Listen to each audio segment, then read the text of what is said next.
Hello and welcome to the channel. तो इस video में हम डिस्कस करेंगे निफ्टी 50 के प्राइस एक्शन को और समझने की कोशिश करेंगे कि कैसा रहा आज के दिन का ट्रेडिंग सेशन। तो वीकली टाइम फ्रेम पर हमने बात की थी पिछली वीडियोस में कि ये जो सेलिंग कैंडल्स हैं इनके बाद आई एक सेलिंग कैंडल, फिर एक बुलिश इनगल्फिंग कैंडल आई। प्रीवियस वीक की कैंडल भी पॉजिटिव थी बट जो क्लोजिंग मिली वो कहीं ना कहीं इसी रेंज के अंदर आके मिली।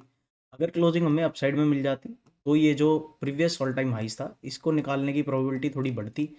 बट अभी करंटली देखेंगे प्रीवियस वीक की क्लोजिंग हमें इस रेंज के अंदर ही मिली और आज हफ्ते का पहला दिन था। तो हफ्ते के पहले दिन के अंदर भी हमें एक सेलिंग देखने को मिली है। प्रीवियस वीडियोस में हमने बात किया था जिस दिन ये कैंडल फॉर्मेशन हुई थी, और जिस दिन ये कैंडल फॉर्मेशन हुई थी उस दिन भी हमने बात करी थी कि जो इमीडिएट सपोर्ट एरिया बनता है वो ये करंट कैंडल के लो का बनता है, जो कि था 26,050 का जो एरिया था। 26,050 को ब्रेक डाउन किया और आज की जो क्लोजिंग मिली हमें वो 25,960 के अराउंड की क्लोजिंग मिली है।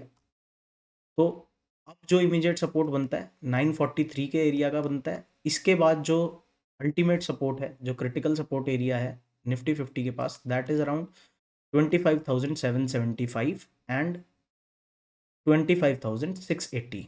ये एक लास्ट होप का एरिया है निफ्टी 50 के बुल्स के लिए। अगर ये एरिया बुल्स नहीं डिफेंड कर पाते हैं तो आने वाले सेशंस में आपको बहुत मेजर सेलिंग देखने को मिल सकती है, जहां पर ये वाले जो लोज हैं इसको भी टेस्ट करने निफ्टी इजीली आ सकता है। अभी हम बात करेंगे सिर्फ आज के सेशन की और कल क्या हो सकता है उसकी। तो डेली टाइम फ्रेम पर हमने देख लिया कि जो इमीडिएट सपोर्ट लेवल बनता है वो इस एरिया पे बनता है। वीकली टाइम फ्रेम के सपोर्ट की अगर हम बात करें तो जो फर्स्ट सपोर्ट बनेगा वो बनेगा 25,850 के एरिया पे। और मेजर सपोर्ट जो है जिसके नीचे काफ़ी नेगेटिविटी निफ्टी 50 के अंदर आ जाएगी, दैट इज समवेयर अराउंड 25,500। अगर 25,500 के नीचे किसी दिन हमें डेली क्लोजिंग मिल जाएगी तो फिर हम निफ्टी में सेलिंग के सेटअप्स को ज़्यादा ट्रेड करने के बारे में बात करेंगे। बट जब तक ये लेवल इंटैक्ट है तब तक हमें tick by tick, level by level trade करना पड़ेगा स्मॉलर टाइम फ्रेम्स को देखते हुए।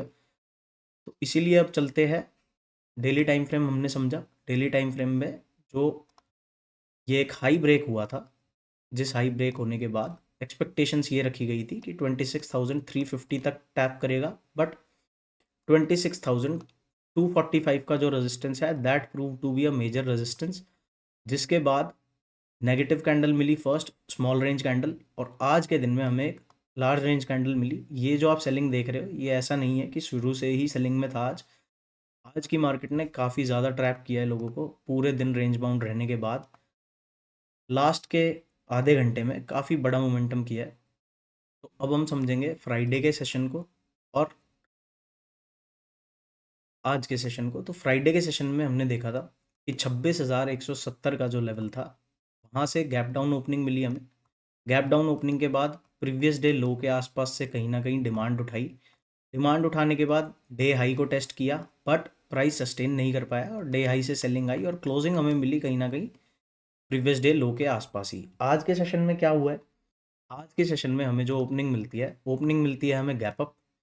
गैप अप ओपनिंग के बाद सेलिंग देखने को मिलती है। डे लोज के आसपास से एक बाइंग आती है बट जो डे हाई था डे हाई के ऊपर प्राइस नहीं सस्टेन कर पाता है और अपना जो फर्स्ट रेजिस्टेंस एरिया है 26,147, 26,147 से काफ़ी अच्छी रेजिस्टेंस लेता है और पूरे दिन प्राइस कंसोलिडेट करता है between previous day low and current day R1। तो पूरे दिन इसके बीच में ट्रेड करता है। 245 ऑनवर्ड्स यहाँ पर आप देखो तो 145 ऑनवर्ड्स एक सेलिंग देखने को मिलती है। पिछले दिन का जो लो कटता है 2:15 के आसपास, फिर एक पुल बैक होता है, प्रीवियस डे लो को टेस्ट किया जाता है और एक्सट्रीम सेलिंग आती है और क्लोजिंग कहीं ना कहीं जो लो बनता है 25,912 का और जो क्लोजिंग मिलती है कहीं ना कहीं 25,960 के आसपास। ये हम छोटे टाइम फ्रेम पे देख रहे हैं इसलिए आपको 943 दिख रहा है, बट अगर आप डेली टाइम फ्रेम पर देखोगे तो जो क्लोजिंग मिली है आफ्टर एडजस्टमेंट वो आपको कहीं ना कहीं 25,960 के अराउंड की मिली है, 959 की। तो एक्सट्रीम बेरिश अभी तक नहीं हुआ है बट कब हो जाएगा एक्सट्रीम बेरिश, अगर कल के सेशन में हमें क्लोजिंग मिल गई बिलो 25,000 एंड 940 के नीचे अगर हमें कल के सेशन में क्लोजिंग मिलती है तो फिर हम निफ्टी के अंदर अभी तक जो बाय ऑन डिप्स के सेटअप पे ट्रेड कर रहे थे, फिर हम जो सेटअप यूज़ करेंगे वो सेल ऑन राइज का करेंगे और लोअर लेवल्स को टारगेट करने के बारे में बात करेंगे। तो इंट्राडे टाइम फ्रेम पे अगर हम बात करें, इंट्रा वीक टाइम फ्रेम पे अगर हम बात करें, तो इस हफ्ते की जो ट्रेडिंग रेंज रहेगी वो आपकी रहेगी, जो बुलिश और बेरिश रहने का जो एक एरिया है उसके बारे में सबसे पहले बात करते हैं। तो 25,000, 26,000,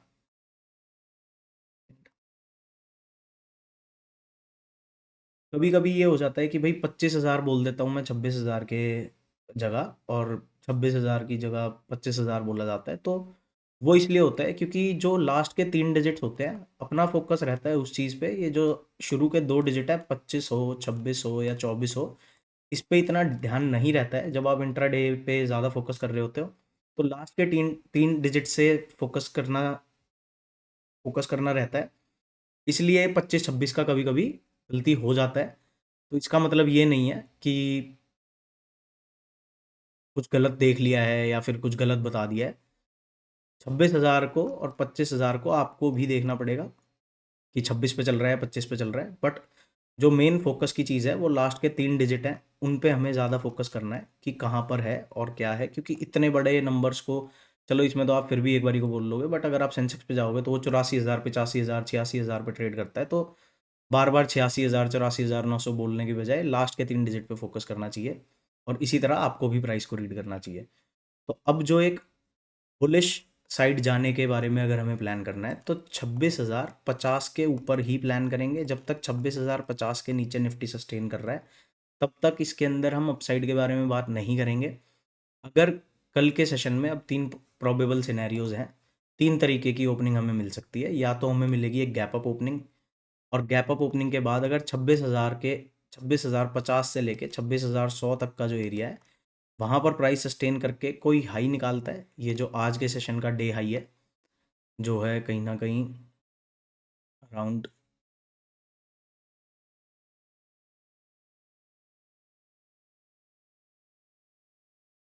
आज के सेशन का जो डे हाई है 26,140 का, जब तक इसको रिकैप्चर करके यहाँ प्राइस सस्टेन नहीं करता है तब तक बहुत ज़्यादा ऑप्टिमिस्टिक नहीं होना है अपसाइड के बारे में। क्योंकि काफ़ी अच्छा मोमेंटम हमने पिछले वीक में देखा है, यहाँ पर काफ़ी बढ़िया मोमेंटम से निफ्टी अपसाइड में आया है, प्रीवियस हाइज को भी टेस्ट किया है। एक दिन पूरा चॉप में रहा, आज भी पूरा दिन चॉप में ही था। ये कैंडल भी, अगर जो आप 1 आवर कैंडल देख रहे हो, ये 1 आवर कैंडल नहीं है, ये सारा काम हुआ है 5 मिनट की कैंडल में। यहाँ पर अगर आप देखोगे तो काफ़ी बड़ी रेड कैंडल है। पूरे दिन रेंज में रहने के बाद काफ़ी तरीके से इसने डाउन साइड में स्टॉप लॉसेस को हिट किया है, और क्लोजिंग भी नीचे के लेवल्स पे ही आके दी है। तो 26,050 के नीचे जब तक निफ्टी सस्टेन कर रहा है तब तक इसमें हम अपसाइड के सेटअप्स को नहीं प्लान करेंगे। और मेजर अपसाइड मोमेंटम कब होगा? 26,140 के बाद। डाउन साइड कहाँ पर अनलॉक होती है?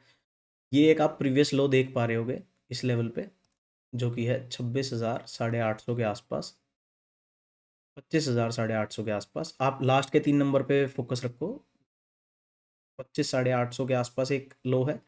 ये ब्रीच हो जाता है डाउन साइड में, तो उसके बाद जो नेक्स्ट सपोर्ट रहता है वो है 25,790 के आसपास, और 790 भी ब्रीच हो जाता है तो 740 के आसपास एक सपोर्ट नज़र आता है। तो डाउन साइड की रेंजेस ये हैं। अप साइड के बारे में हम तभी बात करेंगे जब एटलीस्ट 26,050 को निफ्टी रिकैप्चर करेगा।